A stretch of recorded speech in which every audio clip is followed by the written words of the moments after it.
Headlight mask, front shield, left side cover shield எல்லாத்தையுமே remove பண்ணுறோம். ஏன் எதுக்குன்னு பார்த்தீங்கன்னா, நம்ம வந்து இந்த வண்டி ஆக்டிவா 3Gயில் வந்து பேக் பிரேக் கேபிள் மாற்ற போகிறோம். இதுதான் அந்த கேபிள். கஸ்டமர் ஒரு 3 மாதம் இந்த வண்டியை விட்டுட்டு வெளிநாடு போயிட்டு வந்தார்.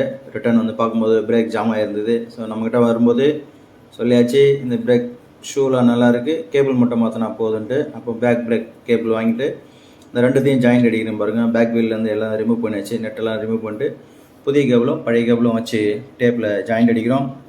ஜாயிண்ட் அடிச்சுட்டு மேலே ஹெட்லைட் மாஸ்க் வழியாக வந்து இதை செட் பண்ணணும். ஸோ அந்த கேபிளை வந்து கிரீஸ் தடவி மேலே எடுத்தாச்சு.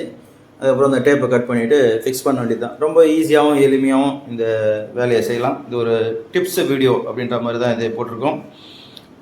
பார்த்து பயனடையுங்கள்.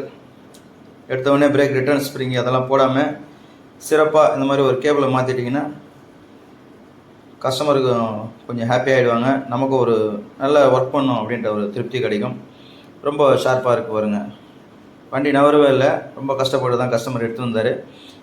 இப்போது ப்ராப்ளம் சால்வ் ஆகிடுச்சு. இந்த வீடியோ பிடிச்சிருந்தா லைக் பண்ணுங்கள், ஷேர் பண்ணுங்கள், கமெண்ட் பண்ணுங்கள். உங்கள் பைக் டெக் நிஃபா வாழ்த்துக்கள். நன்றி.